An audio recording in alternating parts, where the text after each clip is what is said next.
Penghentian proses penyelidikan dugaan kasus penyimpangan anggaran di proyek kayu tangan Heritage menuai kritik dari beberapa pihak, salah satunya dari Malang Corruption Watch atau MCW. Bahkan pakar hukum Universitas Malang yang juga Wakil Rektor 3 Unida, Sigit Budi Santoso SH.MH, juga angkat bicara soal penghentian penyelidikan kasus dugaan korupsi oleh pihak Kejaksaan Negeri Kota Malang. Ditemui di kampus Unida Malang, Budi Santoso melihat dari perspektif hukum, jika kejaksaan sudah menemukan dugaan tindak pidana korupsi dan memiliki 2 alat bukti, seharusnya proses hukum tetap berlanjut, meskipun ada niatan pengembalian kerugian negara dari pihak yang diduga, dalam hal ini CV Bangga Pupah. Proses hukum harus tetap berjalan sampai dilimpahkan ke pengadilan dan persidangan. Terkait ada pengembalian uang kerugian negara, itu hanya sebagai pertimbangan hakim untuk putusan pengadilan. Kalau lidik kan sebenarnya dalam rangka mencari ada dugaan tindak pidana atau tidak gitu ya. Kalau tidak ada dugaan tindak pidana ya sebenarnya tidak ada yang perlu dikembalikan kan.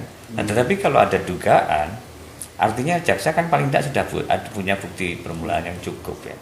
Ya mestinya tidak bisa menggugurkan pengembalian tadi karena tindak pidananya prinsipnya sudah terjadi, sudah selesai.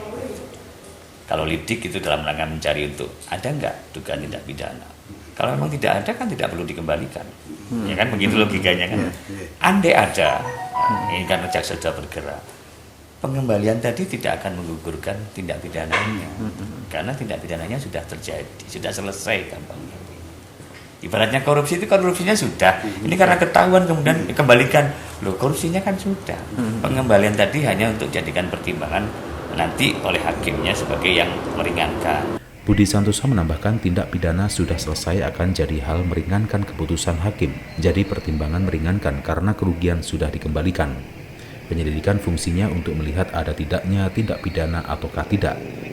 Kalau tidak ada dugaan tindak pidana maka tidak ada yang perlu dikembalikan, tetapi kalau ada dugaan maka jaksa membutuhkan bukti.